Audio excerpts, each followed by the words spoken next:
Alors, salutations à tous et bienvenue dans notre débrief. Aujourd'hui, nous allons, oulala, c'était chaud bouillant, hein, comme on dit, ce live-là de mercredi. C'était à 20 heures sur, bien sûr, en simultané, la page TikTok des Oulassan et aussi sur Facebook Live, sur la page de la véritable histoire de l'homme noir. C'était du chaud bouillant. Je n'en dirai pas plus, juste le titre. Jésus n'est pas Dieu.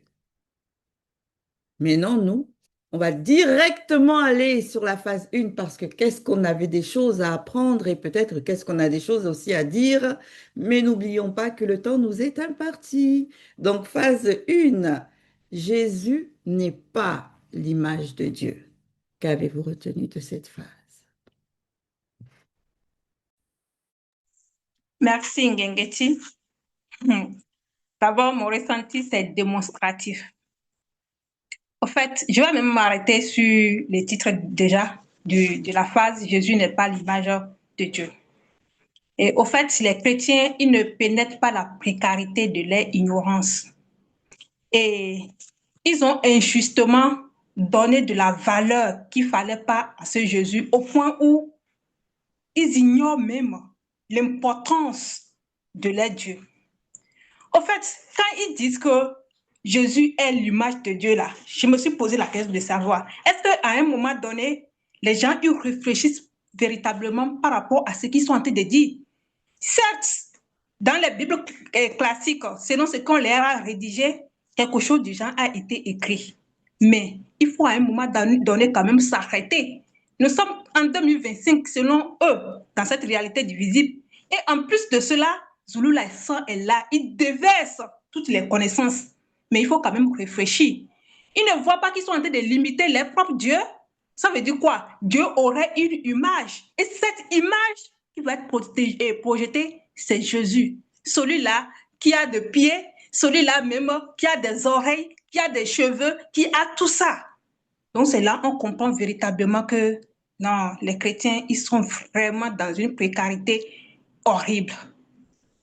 Tu sais quoi, moi, Biké, dans la suite de ce que tu viens de dire, je dirais, moi, déjà, mon ressenti, c'est explosif.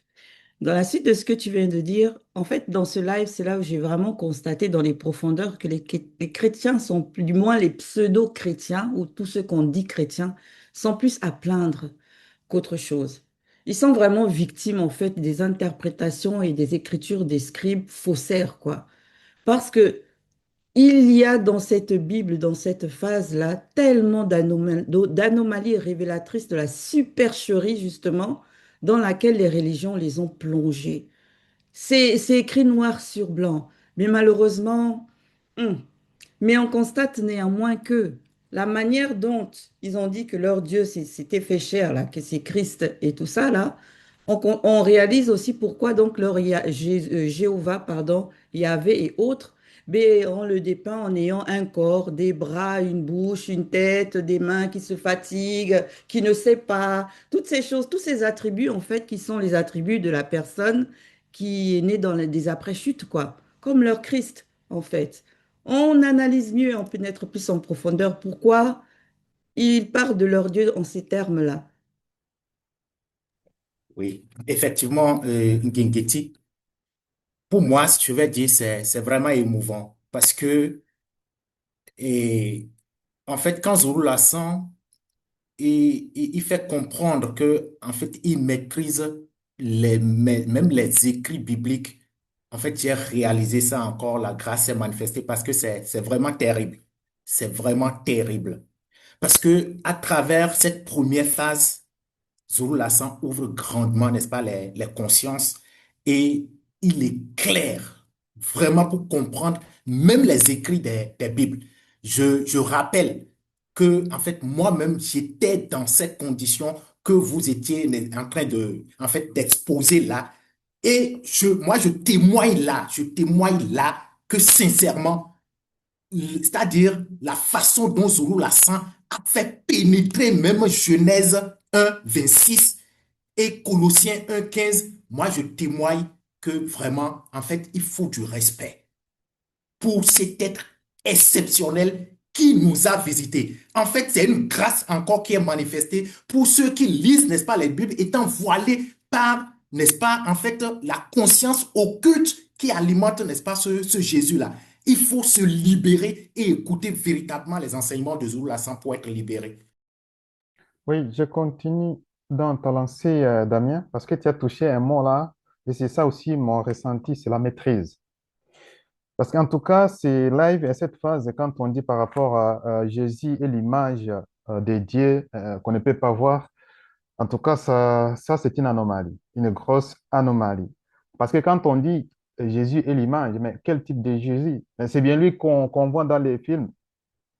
Tout le monde, demandez même les chrétiens, quand on dit que Jésus est l'image de Dieu qu'on ne voit pas, tout le monde pense directement à cette image qu'ils vont voir dans le film. Est-ce qu'il y a quelqu'un qui connaît très bien, en tout cas, à part ces films, vraiment cette image, même physique qu'ils disent actuellement? Personne ne sait, personne. Et ils disent qu'ils ben, ils n'ont même pas de photos, tout ça, mais ils vont décider des choses qui n'existent même pas. Mais on voit réellement que, en tout cas, les gens sont plongés dans l'ignorance. Et cette image, Jésus était un bébé, plairait, je ne sais pas quoi. Tout ça, c'est l'image de leur Dieu. Tout ça.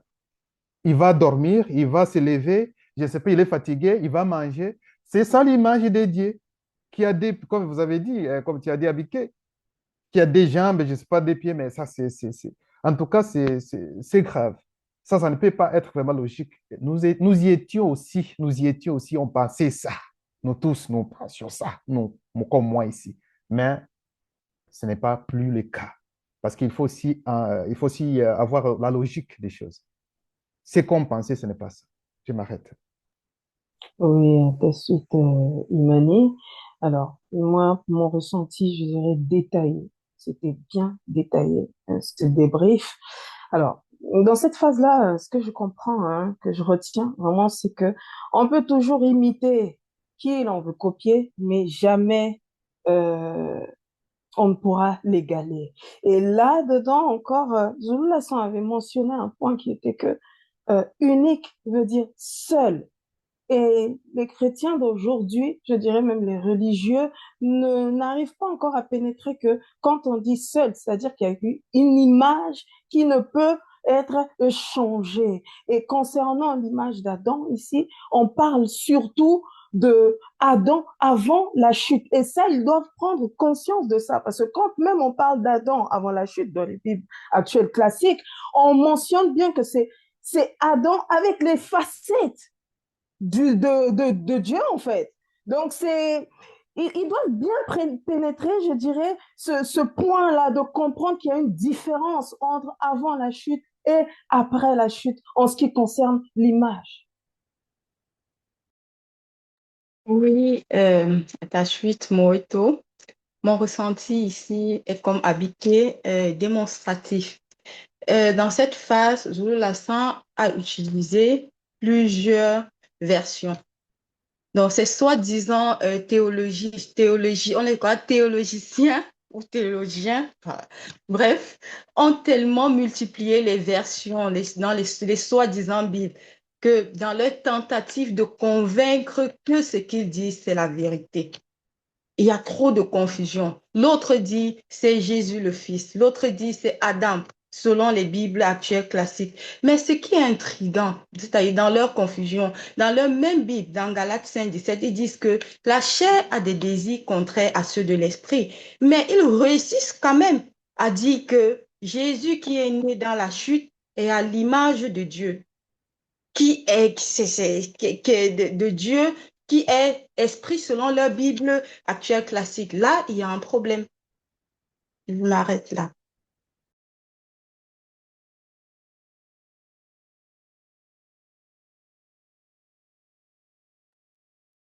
Oui, je vais poursuivre. Déjà, mon ressenti, c'est écrasant.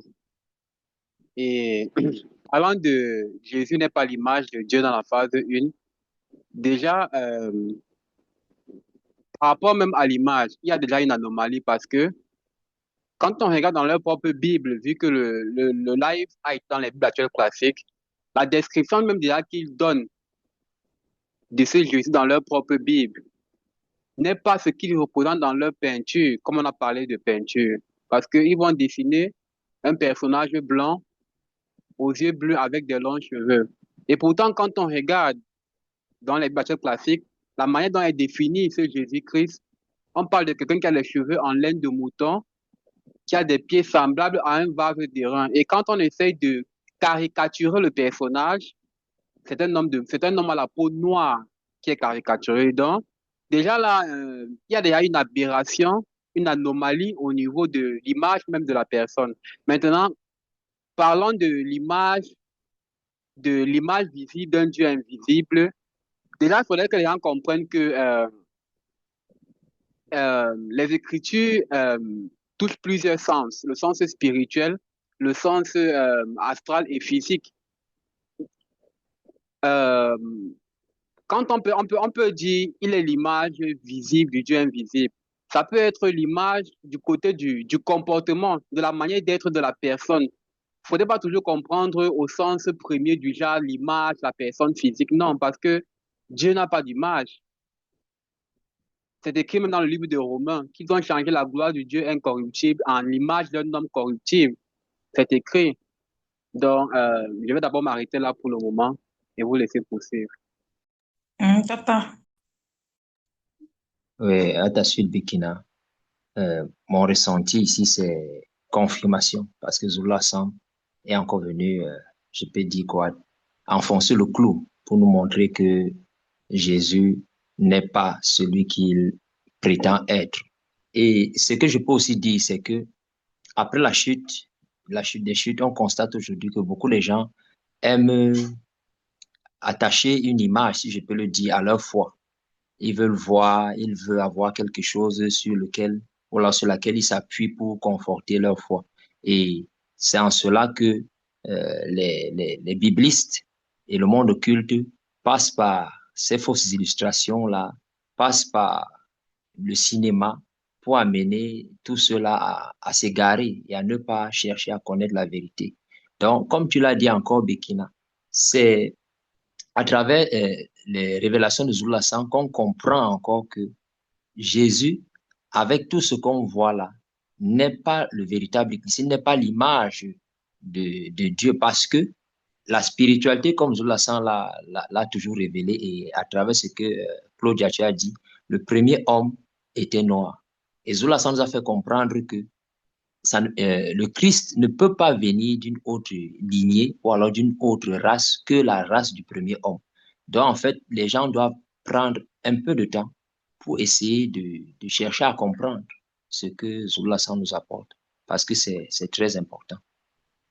Oui, moi vraiment j'ai apprécié, tu vois, Boum, le fait qu'ils restent justement dans leur Bible à eux, en fonction de ce qui est écrit dans leur Bible à eux, pour leur démontrer justement que c'est une hérésie de penser que Jésus, c'est l'image de Dieu, de leur Dieu là. Moi, c'est ce que j'ai trouvé vraiment magistral et explosif dans tout ce qu'il a donné comme verset en disant, ben, allez-y, vérifiez de vous-même, quoi. Voilà ce qui est dit. C'est indiscutable ce qu'il a prouvé là. Et de surcroît, le Jésus que nous on connaît aujourd'hui, qu'on dit qu'il est l'image de Dieu là, nous, on sait que ce Jésus a été inspiré par un dénommé Césarée de Borgia. Il est à l'image de Césarée de Borgia. Donc ça veut dire que quoi? Césarée de Borgia aussi, donc il est à l'image de Dieu, ou lui aussi il est fils de Dieu? Ou il y a combien de personnes alors du coup qui sont à l'image de Dieu? Il n'y a pas que Jésus alors. Et de surcroît, quand ils nous dessinent leur Dieu, le Jéhovah ou le Yahvé, c'est toujours un vieillard. Donc Jésus a son image à quel moment? Ou ce Yahvé là, à un moment donné, il était jeune et puis il a vieilli aussi. Et donc le Jésus là, c'est le Yahvé quand il était jeune. Parce que, il faut réfléchir à un moment donné. Comment il va être à l'image? Quand on parle d'image, c'est par rapport aux caractéristiques, pardon, physiques. On ne dit pas par rapport aux qualités ou autres. C'est ce qu'on voit, l'image, les traits. Donc, il y a beaucoup d'incohérences, quoi. Oui. Et ils pourront aussi dire que non, c'est spirituellement parlant, même spirituellement parlant aussi là, ça ne marche pas. Oui, déjà, dans vos Bibles, on vous dit que votre Dieu est esprit. Et vous êtes d'accord quand même. Votre Dieu est esprit. Et vous êtes content. Dieu est esprit, Dieu est esprit. Mais un esprit, c'est un être invisible, on va dire, qui n'est pas visible pour nous. Mais quand même, il reste un être. C'est-à-dire une créature. Et vous êtes d'accord de chanter que votre Dieu est esprit? Et là aussi, on va nous dire que non, Jésus est l'image de Jésus et de Dieu invisible. Mais à un moment donné, il faut arrêter. On prend de miroir là, on se regarde comme ça. Quelle image on voit? C'est notre image physique là que le miroir projette. À aucun moment, personne d'entre nous ne voit son esprit. Donc, pour dire quoi? Que tout ce que vous pensez là, vous-même arrêtez à un moment donné. Moi, j'ai compris quelque chose. Le jour où beaucoup vont se débarrasser des Bibles actuelles classiques là, le sens va revenir, la réflexion va mieux prendre. Oui, à ta suite, Abigail, maintenant, il faudrait savoir qui est le menteur parce que d'un côté, dans les bâtiments classiques, on a Paul Le Tars qui dit dans 1 Corinthiens chapitre 15, si je ne me trompe pas, que la chair et le sang ne peuvent hériter du royaume des cieux. Mais nous remarquons que dans leur film, sur les moteurs de recherche, dans leurs livres, ils vont toujours représenter que ce soit les entités, que ce soit ce qu'ils appellent les anges, Jésus, tous ces personnages-là dans leur soi-disant paradis, ils vont toujours les représenter en tant qu'hommes de chair. Maintenant, donc, qui ment? Les biblistes ou Paul Le Tars? Parce que là, nous avons deux versions qui se contredisent. Et aussi, Zulu Lasson a touché un point très important qu'ils ne pouvaient même pas savoir parce qu'ils ne sont pas connectés au spirituel. Le fait que Adam, lui, il est spécial par rapport à Jésus, c'est vrai. Parce que Adam, lui, il a eu un corps d'avant la chute. Ils ne peuvent pas percevoir ces notions parce qu'ils sont limités, ils ne sont pas spirituels. Il y avait un corps avant la chute. Donc, ils osent dire que ce Dieu-là qu'ils ont fouetté, que sa propre créature a fouetté, a mis sur la croix, il avait l'apparence de l'homme après la chute, dans le corps du péché. Mais ça, c'est de la folie. Les chrétiens sont malades. Il faudrait qu'ils se soignent.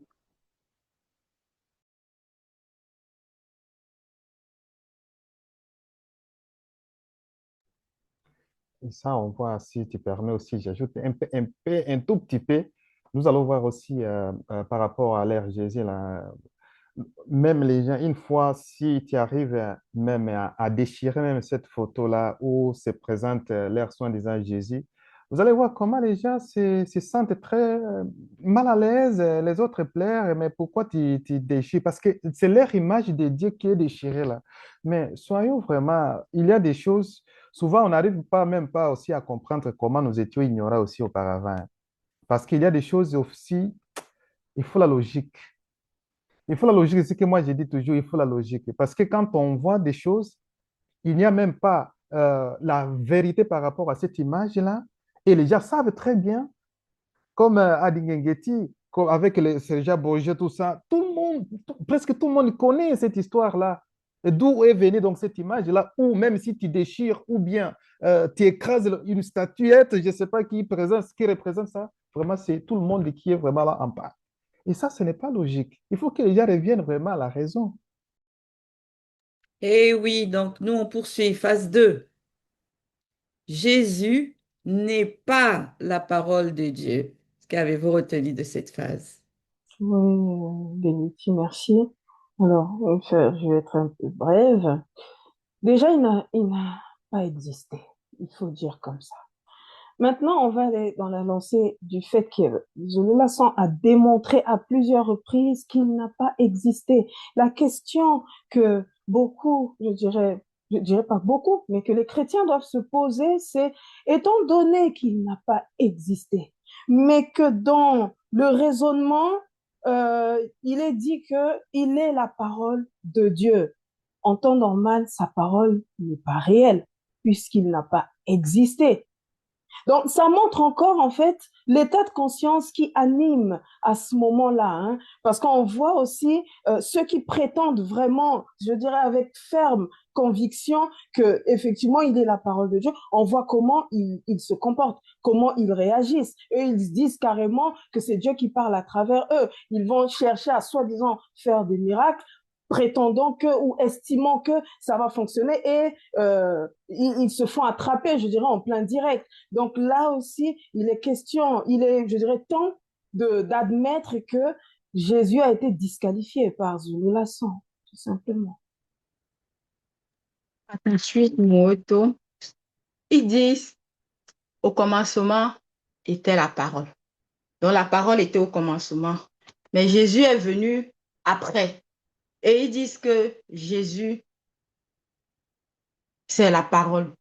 Mais j'ai dit, attends, je ne comprends pas, il y a la chronologie de temps ou bien il sait. Et dans leur même Bible actuelle classique, dans Hébreux 4.12, ils disent que cette parole, elle divise l'esprit et l'âme. Je suis en train de paraphraser, hein. Donc elle est efficace, plus tranchante qu'une épée, elle divise l'esprit et l'âme. Alors, si cette même parole qui divise l'esprit et l'âme, comment peut-elle fusionner avec Jésus-Christ, le Jésus qui est, pas Jésus-Christ, le Jésus qui est soi-disant chair? Donc, ça veut dire qu'en ce moment, il n'y a même pas cohérence. Et Zulu-Lassan l'a si bien démontré, tout simplement que Jésus n'est tout simplement pas la parole de Dieu. Donc, il y a inimitié entre ce qu'ils disent plus haut et ce qu'ils disent plus bas. Donc, il y a confusion. Ouais, il y a confusion totale. Mais moi, j'ai fait une remarque. La plupart des versets bibliques, la plupart des versets phares de la Bible actuelle classique sont remplis d'anomalies. C'est des hérésies. C'est des versets qui n'ont même pas, au fait, qui n'ont pas de sens. Quand on s'arrête sur ça, tu vois que non, derrière ces versets, il y a vraiment un plan diabolique. Sérieux. Ok, je laisse de ce côté-là. On dit ici que Jésus n'est pas la parole de Dieu. Je comprends. Pour les chrétiens là qui disent que Jésus est la parole de Dieu. Eux tous, ça veut dire qu'ils vont devenir aussi parole de Dieu. Et c'est en cela qu'il y a certains aujourd'hui qui se proclament, qui sont paroles de Dieu faites chair. Pourquoi? Parce qu'ils sont victimes des hérésies qui ont été relatées dans les Bibles actuelles classiques comme Jean 1:1. Sérieux, ça n'a même pas de sens. Si Jésus est la parole de Dieu, ça veut dire que quand Jésus mentait aussi en disant que personne n'est monté au ciel là, alors qu'Enoch est monté au ciel, ça veut dire que tout ça aussi c'est la parole de Dieu. Dieu, pourquoi m'as-tu abandonné? Dieu a abandonné votre Jésus. Ça veut dire que ça aussi c'est la parole de Dieu et beaucoup d'autres anomalies. À quel moment vous pouvez identifier que telle, c'est la parole de Dieu? Vos faux pasteurs qui chaque fois qu'il faut que parler, Dieu m'a dit si, ça veut dire qu'eux aussi sont des paroles de Dieu. Mais quand même. Et pour poursuivre, Abigail, comme Emmanuel le disait à la page précédente, il faut avouer qu'autrefois aussi, nous étions tous tombés dans ce piège-là. Au commencement était la parole, on était persuadé que c'était Jésus. Et pourtant, aujourd'hui, nous avons la grâce, nous savons que c'est faux. Par Zulu-Lasson, bien sûr, nous savons que c'est faux. Et en fait, je vais prendre un exemple pour essayer un peu comment dire, de faire comprendre à ceux qui nous écoutent. C'est un peu on va prendre les époques d'avant où, disons, il n'y avait pas de technologie comme dans les films. Il y avait le porte-parole du roi, c'est-à-dire qu'on appelait le messager. Il devait courir d'un royaume à un autre pour apporter le message de son roi. Et quand il arrivait, il transmettait le message au roi du royaume où il est parti et il rentrait. Mais est-ce qu'on va dire que ce porte-parole-là est le roi? Non, il n'est pas le roi. Il transmet juste les paroles du roi. C'est la même chose. La parole n'est pas Dieu et Dieu n'est pas la parole, mais c'est sa parole qui est une entité parce que la parole est esprit et vie, Mundi et longueur. Donc, c'est une entité à part entière, à part entière qui agit, mais qui est sous qui est sous le pouvoir de Tété. Parce que c'est lui qui décide avant tout. Donc, pour que les gens puissent comprendre, Jésus n'est pas la parole. Il n'est pas la parole, il n'est pas Dieu, il n'existe même pas. Oui, pas de parole. Tu sais, moi, il y a un truc que j'ai souvent apprécié à l'époque, hein. Vous savez, c'est la petite pancarte qui était écrite là, au-dessus de Jésus crucifié, qui était écrite, on disait que là où lama sabatani. Ça, c'est une parole que j'aimais beaucoup entendre et tout ça. Et donc, du coup, moi, c'est ça qui faisait que je dissociais le Christ avec le Créateur. Mais néanmoins, même avec cette parole qu'il a dit quand il était sur la croix, là, il dit bien Père. S'il était un, là, si c'était lui, le Père, et en même temps il est le Fils, pourquoi il ne dit pas pourquoi je me suis abandonné? Ou je sais pas, une autre phrase, quoi, qui aura plus de logique. Mais là, il a fait appel à son père. Il a fait une lamentation par rapport à son père. Et de son vivant, il a toujours dit que lui, il est là pour faire la volonté de son père.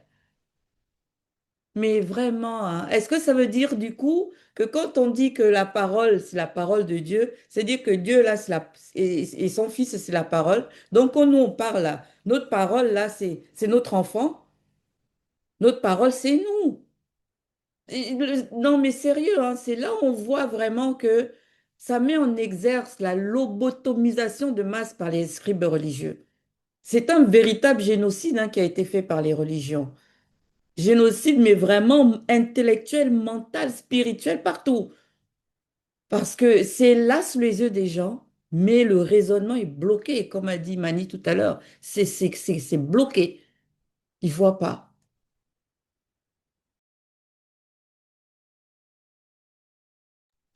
À Oui, ta suite, Ngengeti, je dirais aussi que dans les Bibles classiques, Zola Sang nous montre encore, par exemple, dans le verset où on dit, c'est lui-même qui dit, c'est Jésus qui dit, sanctifie-les par ta parole est la vérité. Déjà, on voit que il montre déjà une dissociation entre lui et la parole de son père, entre guillemets. Et il dit encore même plus loin, euh, dans la Bible classique toujours, où il fit semblant d'aller plus loin. On montre ici là que Zola sans en montrer, il est menteur. Il est menteur. Pourtant, c'est lui qui dit sanctifie-les par ta parole, la vérité. Donc, on voit qu'il y a une dissociation, une confusion entre ce que Jésus dit et ce qu'il fait. Donc, comme tu l'as dit, les gens doivent véritablement prendre du temps. Bon, c'est aussi une manifestation de la grâce, comme on le dit. C'est pas parce que on va se lever, on va dire c'est la manifestation de la grâce pour qui veut connaître la vérité en base. Donc, avec ces démonstrations que Zola a encore faites à travers les différentes versions bibliques, ça doit nous interpeller, ceux qui écoutent le live, à comprendre que si aujourd'hui quelqu'un reste dans le mensonge, c'est une question de choix.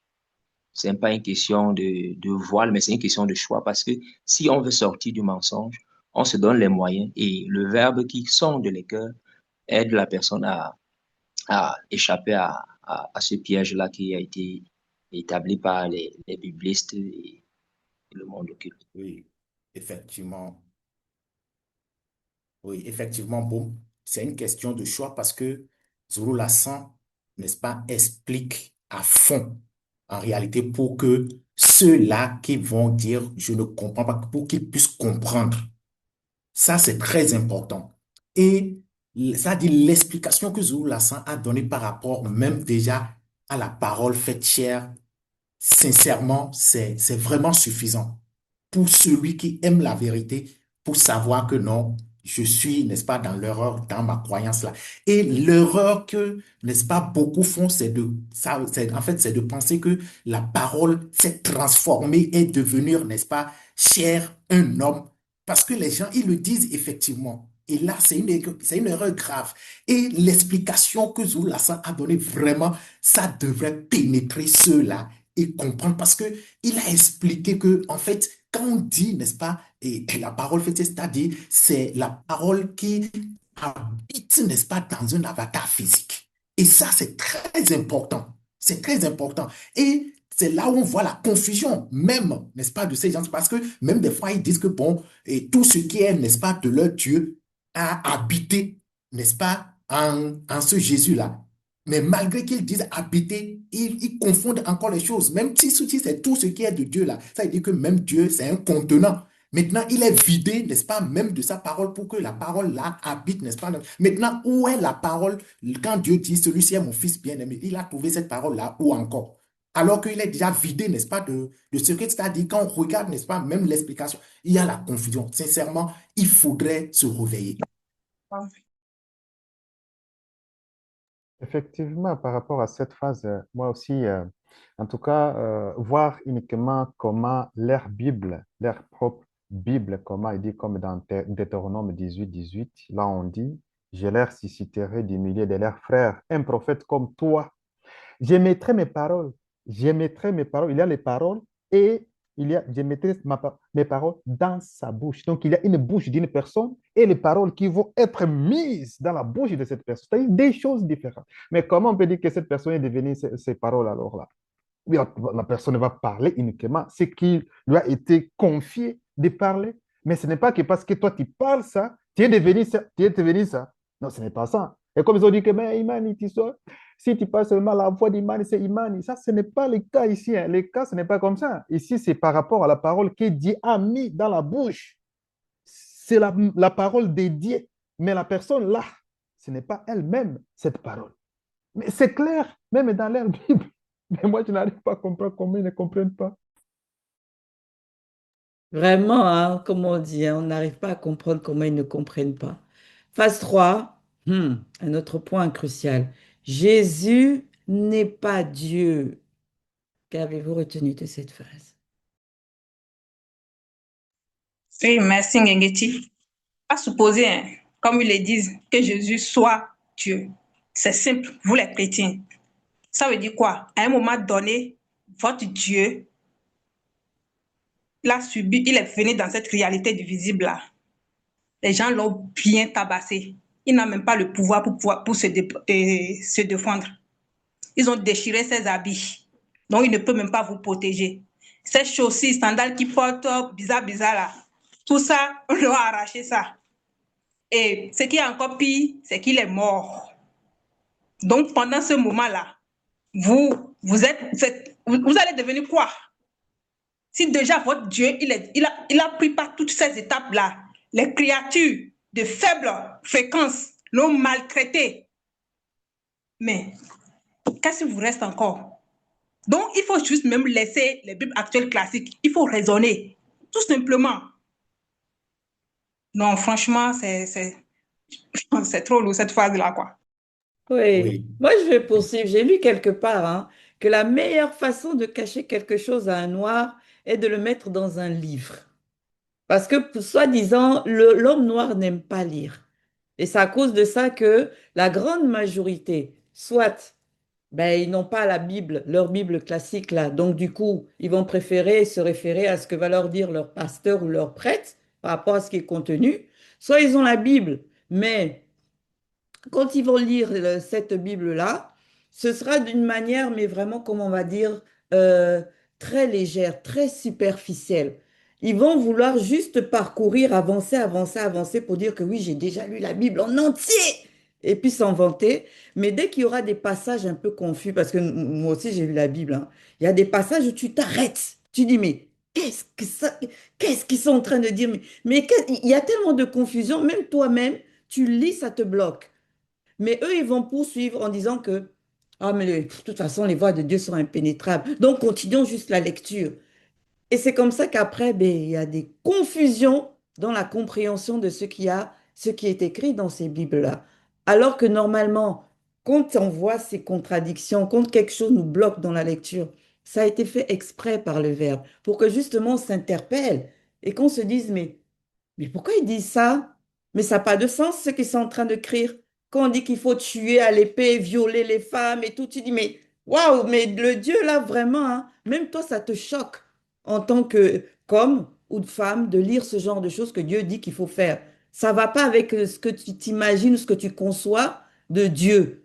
Mais bon, eux, ils vont juste dire en disant, les voies de Dieu sont impénétrables.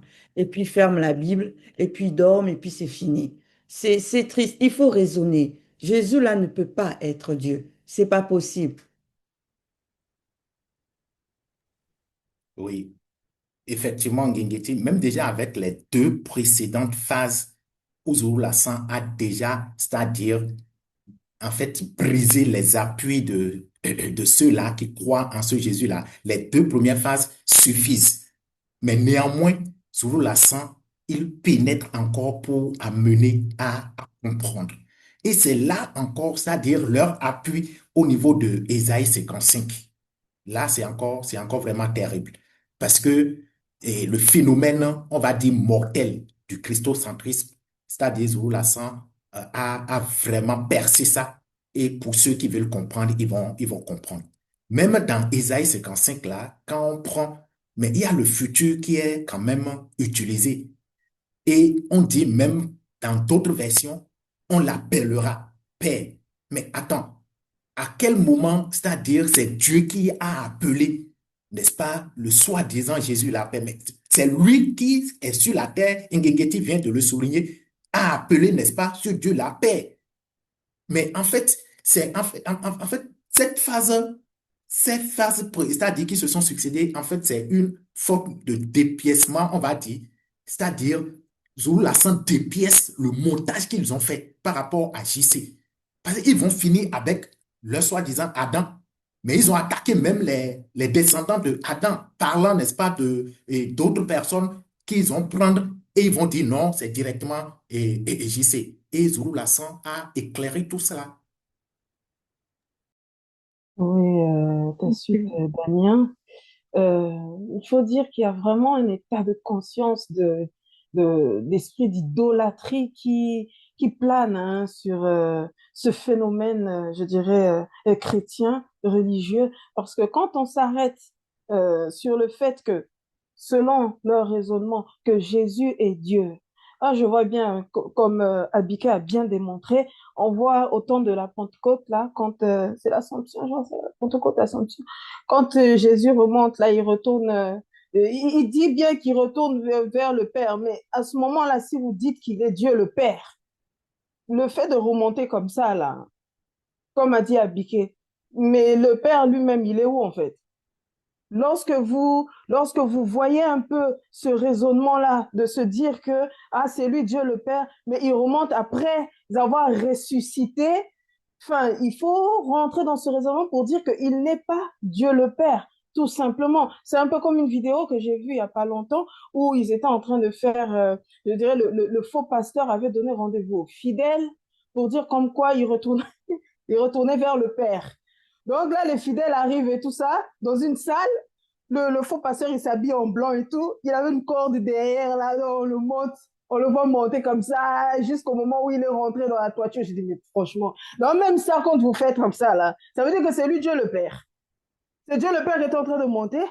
Est-ce que Dieu le Père a besoin d'une corde ou bien a besoin de l'éviter pour monter? Il est au-delà de cette petite énergie, il faut dire comme ça. Enfin,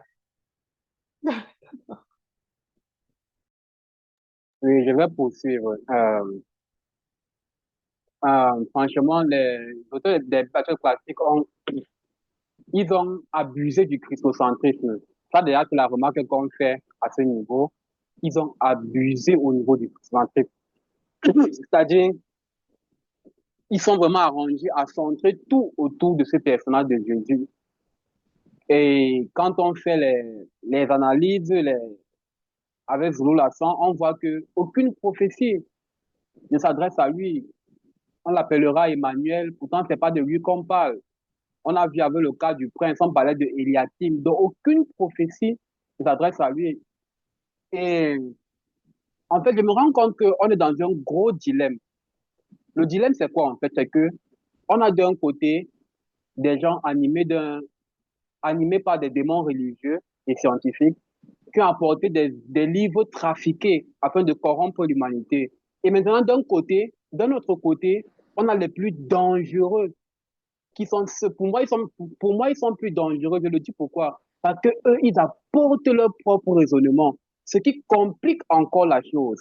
Parce que chacun veut se mettre à un piédestal. Chacun veut se faire, se rendre intelligent. Moi, je pense que, et c'est pourquoi il y a eu des divisions. catholicisme, protestantisme, témoin de Jéhovah, c'est tout ça, parce que chacun veut raisonner, personne ne veut être à sa place. Chacun veut montrer qu'il connaît. J'ai le Saint-Esprit, il m'a mis à cœur, il m'a dit non. C'est-à-dire, il lit un truc, mais il veut, c'est-à-dire, il Parole. raisonne. Merci. À ta suite, Yves. Justement, je vais également aller dans le même sens, c'est-à-dire le christocentrisme. Parce que cette phase m'a fait comprendre que euh, il y a eu Jésus-Christ, Jésus est une usurpation. Ça veut dire, dans la phase où on a parlé de Adam, il a pris l'identité. Dans cette phase maintenant, pas d'Eliakim. Ici, on nous demande que les théologiens étaient tellement à court, c'est-à-dire pour faire paraître ce Jésus plus haut qu'il n'en fallait, qu'ils étaient à court d'idées, qu'ils ne savaient plus quoi faire. C'est-à-dire, ils prenaient les personnages par-ci, par-là, et puis ils leur donnaient à Jésus. Jésus, tout simplement, n'a pas existé. Moi, dans ma famille, il y a plusieurs, c'est-à-dire que les religions, moi-même, je faisais partie de cela jusqu'à ce que j'ai la grâce de pouvoir être éclairée. Et voilà. Et elle, j'aime une de mes sœurs qui dit non, Jésus, c'est Dieu. L'autre, de l'autre côté, dit Jésus, c'est le Fils de Dieu. Mais ce qui m'a paru, c'est que les deux, quand ils veulent prier, ils se mettent ensemble et ils sont d'un commun accord. Donc, en fait, ça veut dire ici quoi? Que même dans cette confusion, derrière ceux qui suivent les enseignements de Zulu, vont savoir que derrière, s'il y a un autre esprit. Et comme on dit, là, le monde, c'est-à-dire que le monde de Satan, il n'est pas divisé. Donc ici, Jésus n'est pas Dieu. Il est important de le faire connaître. Jésus n'a jamais existé. Et s'il n'a pas existé, comment pouvez-vous dire qu'il est Dieu? Oui, donc dans ta lancée, Claudia, normalement, il faut Tu vois, vous voyez ben, les croyants, là, les soi-disant chrétiens, tout ça, ils sont vraiment contents quand ils défendent leur soi-disant Jésus en disant qu'il est Dieu, tout d'abord. Même en disant que votre Jésus est Dieu et que c'est bien lui qui a créé tout, vous voyez vous-même qu'en tout cas, il y a encore une grosse anomalie. Parce que normalement, nous voyons que les mots même, les Dieu, mais c'est une créature. Que ce soit une créature qui a vraiment plus de force que d'autres créatures, mais ça reste quand même une créature. Et nous voyons aussi, il y a d'autres personnes qui ont été nommées dieux, même sur terre. Il y a aussi les anges des dieux qui sont aussi des dieux, tout ça. Et eux-mêmes, ils voient que Jésus, en étant Dieu, là, c'est bien. Bon, comme le titre, hein, Jésus n'a jamais existé, Jésus n'est pas Dieu. Tout d'abord, il y a la discussion, Claudia, tu as dit ça par rapport à ceux qui se disent que bon, Jésus c'est Dieu, les autres qui disent que non, il est fils, et les autres c'est un simple prophète. C'est-à-dire qu'il y a toujours des problèmes entre eux-mêmes parce qu'ils ne sait- même moi aussi, je ne savais pas quoi dire. Parce que même je me disais que ben, hey, ne me dérangez pas si c'est pas Dieu, tout ça, mais Jésus, il est venu, il m'a sauvé, fini. C'est ce que moi je faisais comme, hein, parce que j'étais encore ignorant. Et c'est la même chose qu'on voit même actuellement. Demandez même. Ok. Et ah oui, il a dit à Philippe, si tu me vois, tu vois Dieu. Et alors? Donc ton Dieu est comme ça avec les souliers là comme un anti-abiqué. Eh ben, c'est quoi ça? Les gens n'arrivent pas même à comprendre. Ouais, à ta suite, Imani, on constate que le mal est profond parce que même les chrétiens, lorsque ils parlent de Jésus comme Dieu, ils ne se rendent pas compte de la confusion qui les saisit. Parce que quand on les entend souvent prier, ils vont prier, oh Jésus, notre Dieu, notre Papa. Mais ils oublient que même dans leur propre Bible, comme Zolassan l'a relevé, ce Jésus dit que la vie éternelle, c'est de te connaître, toi, le seul vrai Dieu. Donc, il montre lui-même qu'il n'est pas Dieu. Mais pourquoi aujourd'hui certains vont aller le targuer de Dieu, disant que non, tu es Dieu. Non, il n'est pas Dieu. Et lui-même, il a encore dit que il ne sait pas tout. Dans la Bible, il le dit qu'il ne sait pas tout. Quand on lui pose la question sur le jour de la fin, il dit que seul le Père le sait. Et il va encore plus loin dans les mêmes versets. Il dit un seul est bon, c'est le Père.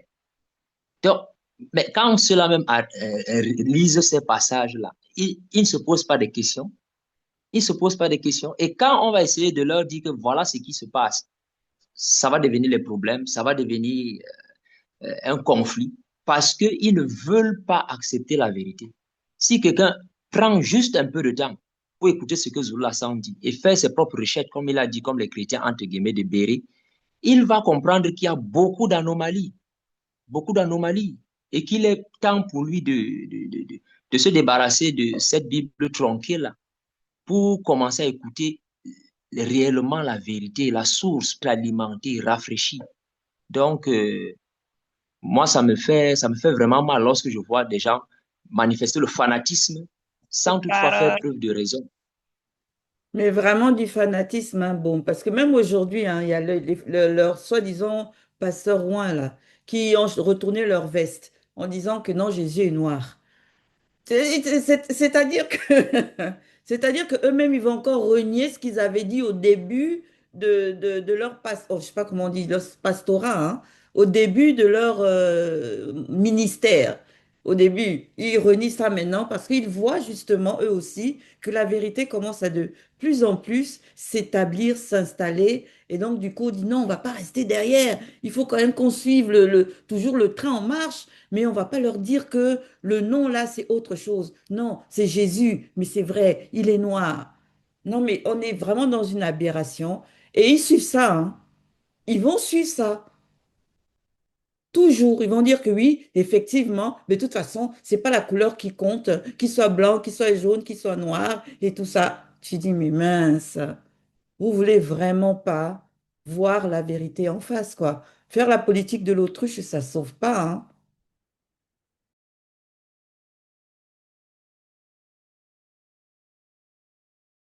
Donc, on poursuit. Si tu veux ajouter quelque chose, Bekina? Oui, je voulais chuter dans ma précédente intervention lorsque je parlais de, Bah, chute alors, d'inter- parce que là, tu es en train de perdre ton temps. Tac. d'interprétation, c'est-à-dire le problème avec les Bibles, c'est vraiment l'interprétation parce que chacun veut apporter son savoir au lieu de se laisser enseigner par celui qui connaît véritablement. D'accord. Alors, phase 4. Il y a d'autres êtres au ciel et sur terre plus puissants que Jésus. Qu'avez-vous retenu de cette phase? Oui, merci, Ngangeti. Déjà, je commence par le verset de Matthieu 28, 18. Alors Jésus s'approcha, alors Jésus s'approcha d'eux et il est parla ainsi, j'ai reçu tout pouvoir dans le ciel et sur la terre. Déjà, c'est un mensonge. Là encore, il a menti. Il a menti volontairement. Parce que, rappelez-vous bien lors de la tentation, selon l'histoire, quand le serpent, soit disant Satan est le serpent, il est venu le tenter. Qu'est-ce que Satan lui a dit? Prosterne-toi et adore-moi, et je te donnerai tout ceci, car tout ceci m'appartient. Satan parle bien des réalités visibles, tout ce qu'il y a dans la réalité visible. Donc, peut-être dans le ciel, il peut avoir raison, mais sur la terre, il a menti. Ça appartient à Satan, même selon leur propre Bible. C'est un gros mensonge. Et aussi, parlant même de ce personnage de Satan, Satan, on peut dire qu'il est supérieur, il a été supérieur, il a été vu qu'il a chuté à Jésus autrefois dans le ciel. Parce que dans Ésaïe parle de Satan, il dit, tu étais l'étoile brillante du matin. Or, concernant Jésus, c'est dans Apocalypse plutôt, donc à la fin, regardez bien la chronologie, c'est dans Apocalypse qu'on lui dit plutôt qu'il dit qu'il est l'étoile brillante du matin. Donc après que Satan ait chuté, comme s'il y a eu un remplacement. Du gars, Satan était d'abord là avant, et lui l'a remplacé. Vous voyez que Zoul a raison. Il y a des êtres qui étaient au-dessus de lui et qui le sont. Effectivement, comment il peut recevoir tout pouvoir dans les cieux et sur la terre s'il ne connaît même pas pourquoi il est là? Dans certaines Bibles actuelles classiques, il dit Seigneur, Seigneur, c'est-à-dire qu'on le crucifie, pourquoi m'as-tu abandonné? Ça veut dire qu'il reconnaît là que quand il faisait, je ne sais pas, ses soi-disant miracles et tout, ça veut dire qu'il y avait un pouvoir qui ne venait pas de lui, comme on veut le faire comprendre. C'est-à-dire qu'il y avait, parce que dans les Bibles actuelles classiques, quand Dieu voulait intervenir, il faisait venir ses anges. Là, il est en train de reconnaître ici que, ici, là, vraiment, je n'ai plus de pouvoir. Ça veut dire que il y a des êtres, il reconnaît là qu'il y a des êtres supérieurs et que sans eux, il ne peut rien parce qu'il a pleuré. Il a dit, ne m'abandonne pas. C'est ce que ça veut dire en principe. Il faudrait qu'on lise attentivement. Et je pense que, comme tu l'as si bien dit, Ngengeti, l'homme noir n'aime pas lire. Parce que si on lit et qu'on essaye de faire, c'est-à-dire que de réfléchir, on va comprendre qu'il y a des anomalies dans ce qu'on dit. On va comprendre. Jésus n'avait pas de pouvoir. Ouais, Exact. et j'appuie même dans ça parce que tu vois, quand on met en avant tous les miracles que Jésus a manifestés et tout, mais c'est pas le seul, hein. Il n'y a pas un seul miracle qu'on dit qu'il a fait dans la Bible classique que d'autres patriarches mandatés n'ont pas fait avant lui, hein. Il y en a même qui ont fait même plus que le Jésus dans le visible là, des après-chutes. Enoch. Lui, il est parti, on l'a enlevé, c'est-à-dire qu'on l'a soulevé comme ça et puis, vloup, il a disparu. Jésus, lui, comme a dit à Mickey tout à l'heure, il a bien dépiécé comment lui, il a trouvé la mort. Quelqu'un de puissant peut se laisser mourir comme ça, se laisser tuer comme ça, s'il était réellement puissant. Mais bon, les soi-disant chrétiens vont dire, oui, mais c'est l'humilité. Parce qu'il était humble. Il a fait ça par amour. On va toujours trouver, bien sûr, des excuses à la vérité pour justement continuer de se voiler la face. Il n'y avait pas plus puissant que Jésus. Ouais, bien sûr. Bien sûr qu'il y avait plus puissant que Jésus. Avant qu'il ne naisse, il y avait plus puissant que lui. Pendant qu'il était là, il y avait plus puissant que lui. Et quand il est parti, il y a encore eu plus puissant que lui. Et même maintenant qu'il n'est plus là, aujourd'hui, à notre époque, il y a encore plus puissant que lui. Donc vraiment, hein, enfin bref. Oui, merci beaucoup. Et il y a certains qui eux, ne lisent pas, comme on avait déjà dit. Donc, il faudrait qu'eux aussi puissent comprendre ce dont on est en train de parler. Hormis la comédie qu'on voit sur les réseaux sociaux et autres là, et quand on laisse aussi la pagaille qu'on voit dans les églises, les dimanches et autres, qu'on laisse tout ça, vous les chrétiens là, même si vous ne lisez pas la Bible, pour savoir que Jésus, que ça soit sur terre ou en haut là, il n'est pas plus puissant. Non, vous êtes d'accord avec quelque chose. Quand vous avez de sérieux problèmes là, vous allez où? C'est pas chez les charlatans, c'est pas chez les marabouts vous allez. Maintenant, pour ceux-là qui sont beaucoup plus spirituels là, quand vous avez de sérieux problèmes là, ce n'est pas les ancêtres que vous commencez par invoquer. Est-ce que vous vous rappelez encore de Jésus? Donc, on laisse simplement, on n'a même pas besoin de rentrer dans la Bible pour démontrer que véritablement vous-même là, vous confirmez dans vos trois êtres que Jésus n'a aucun pouvoir, que cela soit sur la terre comme il ne peut rien pour vous.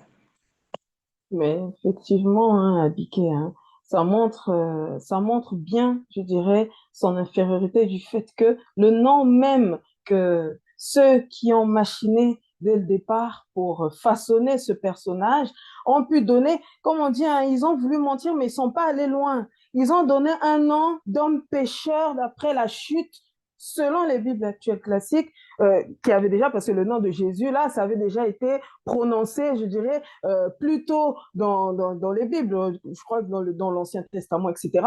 Donc, ça montre déjà cette infériorité, cette bassesse de puissance, je dirais, faible, qu'ils ont pu utiliser pour parler de leur Jésus. Parce qu'il faut quand même un petit taux de pureté pour pouvoir estimer être supérieur. Et là, rien que par le nom, ça démontre déjà qu'il est inférieur. Vous voyez? Donc, c'est quand même dommage hein, de voir combien les chrétiens n'arrivent pas, comme avait dit tout à l'heure, je crois, Guigui, n'arrivent pas à lire. Il faut quand même lire hein, votre Bible actuelle classique du début jusqu'à la fin pour comprendre cette différence qu'il y a, que Zulu Lasson étale, je dirais, avec véracité, pour prendre conscience une bonne fois pour toutes que, ben, effectivement, Jésus, déjà d'une, il n'a jamais existé. Deux, son nom, le nom qui lui a été donné, eh ben, c'est un nom de pécheur, donc pas impur. Enfin, c'est dommage, tout simplement. Il faut prendre conscience de ça. Oui, je continue dans ta lancée. Tout d'abord, il faut savoir que en disant, parce que Jésus même selon eux, hein, lorsqu'il était ici sur Terre. Mais il a prié donc. Mais quand toi tu pries là, c'est-à-dire que ben, tu es faible. Donc, il y a quelqu'un qui est plus puissant que toi, tout d'abord. Et ce quelqu'un se trouve où? Bon, ça doit être vraiment au ciel peut-être. Mais si c'est au ciel et c'est lui encore qui est Dieu, mais il prie qui? Est-ce qu'on s'est pris lui-même ou soi-même? Je demande, tu pries qui? Bon, c'est-à-dire qu'il y a déjà quelqu'un qui est vraiment supérieur à toi. Et aussi, nous avons vu aussi par rapport à la tentation de Jésus en disant, Jésus, vous voyez vous-même, Satan l'a pris comme ça, bam, parce qu'il était fort, hein, bam, là, il l'a soulevé là.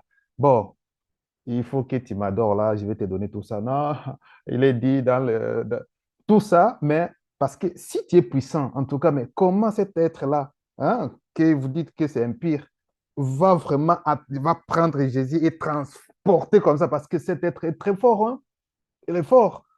Mais tout ça, les gens ne peuvent pas vraiment voir. Et aussi, euh, il faut savoir aussi que Satan lui-même, en tout cas, si vous voyez, hein, comme Abike a dit, n'entrons même pas dans la Bible, voyons que Satan même est plus fort que Jésus même.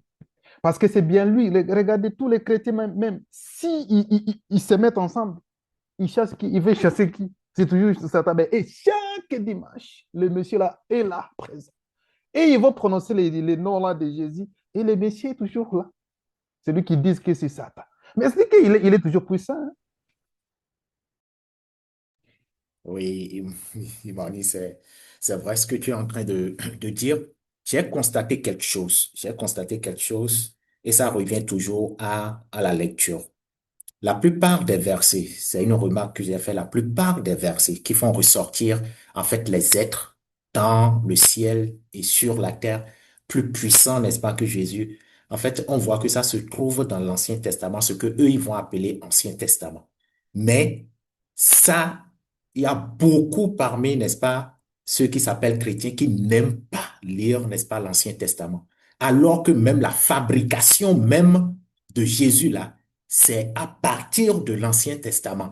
Si on enlève tout ce qu'il y a de l'Ancien Testament, du Nouveau Testament, en fait, Jésus, lui, il tombe parce qu'il ne peut plus rien faire. Et là, c'est vraiment important. Le seul, c'est-à-dire même le seul homme de l'Ancien Testament qu'il a voulu attaquer quand il disait, bon, il y a ici plus grand que Salomon. Zoulassa a déjà démontré que Salomon, il est plus, en fait, il est plus sage que ce soi-disant Jésus par rapport à un seul verset. Par rapport à un seul verset. Donc, c'est vraiment important. En fait, tout ce que Zoulassa est en train de faire, c'est toujours, c'est-à-dire par amour, pour que ceux qui ne comprennent pas effectivement puissent revenir. Mais ceux qui veulent rester dans l'idolâtrie, c'est un choix.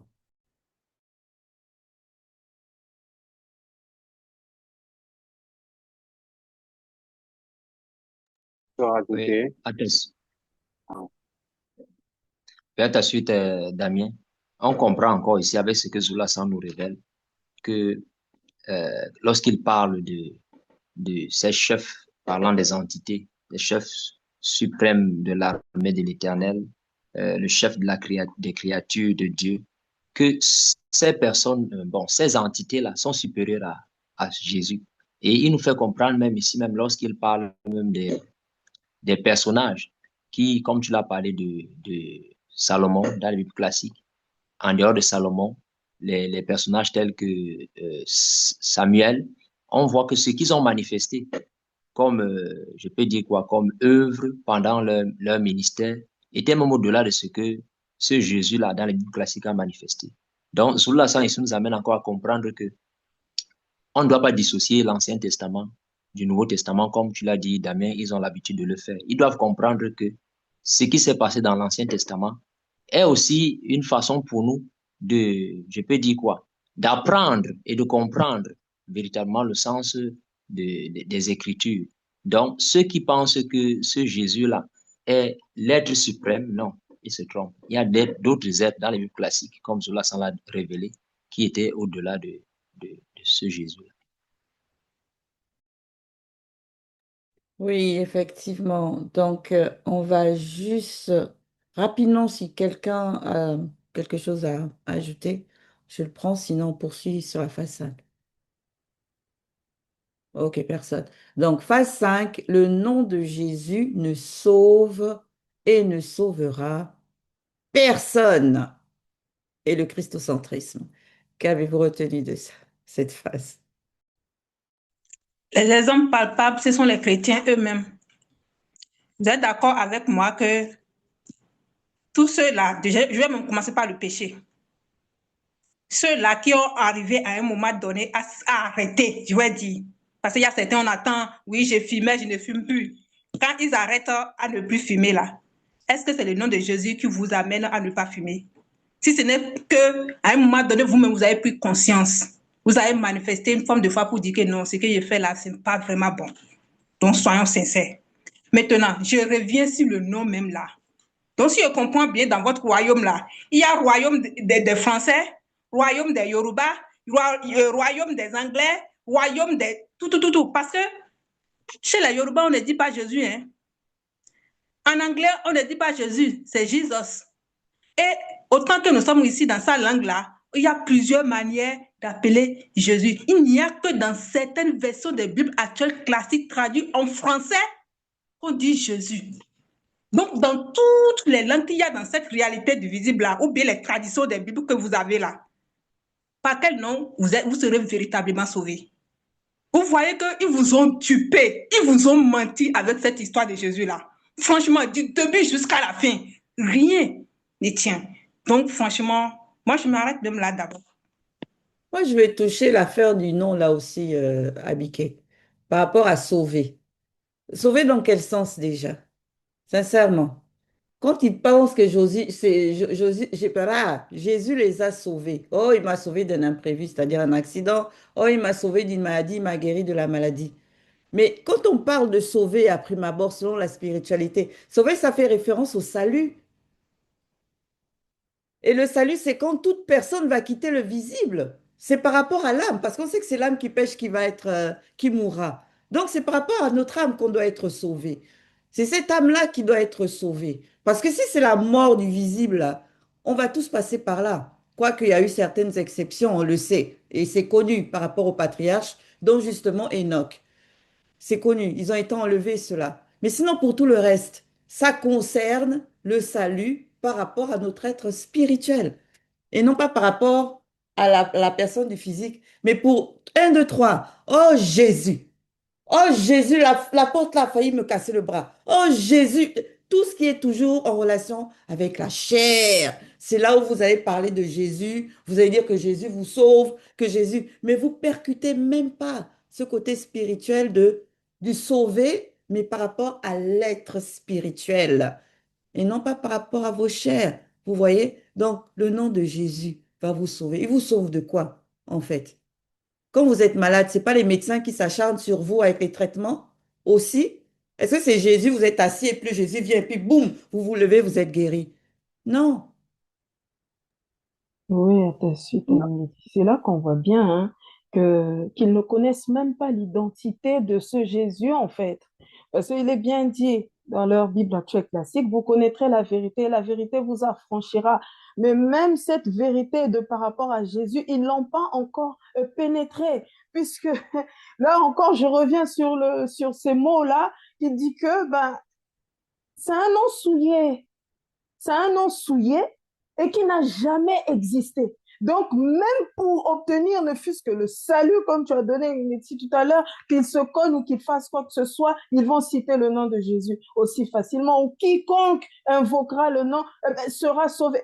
Je suis désolée. Déjà, il faut connaître d'abord qui est ce personnage, faire ne fût-ce que des recherches, des investigations pour voir qu'à la base, ce personnage n'a pas existé. Donc, il ne peut pas sauver. Par contre, à cette époque, nous avons reçu l'honneur du visiteur qui dit que le nom de Zulu Lasson lui sauve. En appliquant les lois, les enseignements qu'il apporte, effectivement, ça nettoie, ça apporte le salut. Et donc là, à ce moment-là, on peut je dirais, croire, accepter que oui, ici, il y a un véritable nom qui sauve à cette époque. Et non le nom qui est propager du nom de Jésus, que eux-mêmes, ils ne connaissent même pas, je dirais, l'identité. Ils suivent juste à l'aveuglette, ben, comme on dit, les suiveurs, ils suivent à l'aveuglette la foule sans, je dirais, intercepter leur propre conscience.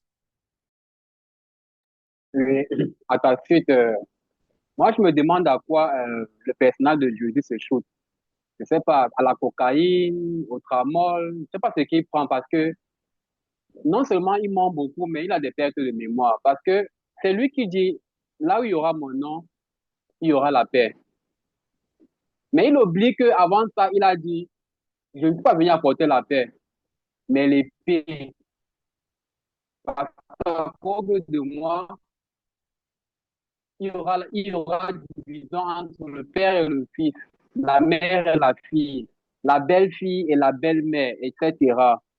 Donc, il se contre n'a pas de nom parce que quand on regarde même bien la scène théâtrale chrétienne, mais on voit que le personnage de Jésus est celui qui apporte le plus de troubles dans le monde. Parce que de toutes les formes de religion, de spiritualité, de croyance, de tradition, la religion chrétienne est la plus divisée dans le monde. Bon, à ce que je sache, il y a tellement de divisions. Mais c'est quoi ça? Ça veut dire que c'est un personnage qui apporte le désordre, non pas la paix. Pourtant, son nom est censé être synonyme de paix, de stabilité, de foi et tout. Mais qu'est-ce qui se passe? Regardez le monde, il y a des églises partout, Jésus, Jésus, Jésus, mais les guerres, les divisions, la famine, la misère, ils n'apportent rien, ces personnages. À ta suite, Yves, avec ce nom, quand j'étais dans les églises réveillées, là, j'ai subi. Parce que dès que tu pries, tu ne finis pas par au nom de Jésus. On dit que non, ta prière, là, tu n'as pas fini par au nom de Jésus. Donc, ça ne sert à rien. Après, on dit que non, il y a un problème. Tu dois jeûner au nom de Jésus. Est-ce que je jeûnais? Je savais alors que je m'affamais. Parce que là, tu t'affames. C'est-à-dire que tu as faim à un niveau, mais tu dis que tu fais ça pour le nom de Jésus. Mais aujourd'hui, on se rend compte que, avec les enseignements de Zulu Lassan, que dans le nom là ne sauve pas. Et ça ne suffit pas. Après les 3 jours, là, on dit que ça n'a pas suffi. Il faut passer à 7 jours parce que le démon là est tenace. Tu continues encore au nom de Jésus, au nom de Jésus, au nom de Jésus. Et je me rends compte, le nom ne sauve pas parce que justement, ça occasionne plutôt la peur. Parce que tous les chrétiens restent dans la peur. Dès qu'il y a un problème, 2 jours après. Et un jour, j'ai demandé à un chrétien que, mais quel est ce Jésus? Tu finis de prier, 2 jours après, tu viens encore dire qu'il y a encore un autre problème là. Mais il n'y a même pas de paix chez vous. Et c'est-à-dire que derrière ce nom, il y a la peur. Donc, ça veut dire que ce nom, il ne sauve pas. Il n'a pas sauvé et il ne t'aide même pas. Parce que tu continues, j'ai l'impression que dès que tu passes, tu as l'impression que ce problème est fini. Il y a 3 autres qui sont en train de te suivre. Alors, il faut véritablement se poser des questions avec le nom de Jésus là. Et à ta suite, Claudia, avec Zola Sang, il nous a encore fait comprendre que Jésus ne veut rien dire. Et dans leur propre Bible classique, il nous a montré que lorsqu'on dit quiconque invoquera le nom de Jéhovah, il a donné plusieurs versions de Yahweh et autres, et non de Jésus. Mais ces gens-là eux-mêmes déjà ne prennent pas du temps pour lire. Et comme vous l'avez encore dit, ils vont seulement avoir dans leur bouche, oh Jésus, exclamation Jésus, matin, midi, soir Jésus. Dans cette invocation de ce faux nom-là, ils ne constatent pas qu'il n'y a pas d'amélioration dans leurs conditions de vie, il n'y a pas d'amélioration dans leur entourage. Au contraire, les choses ne font qu'empirer. Et ce qui est encore même, je peux dire, marrant dans ça, c'est que ce Jésus-là, ce nom-là, des pécheurs l'ont porté. Dans la Bible classique, les gens qui étaient pécheurs, qui étaient souillés, en l'occurrence, celui qu'on a nommé Josué.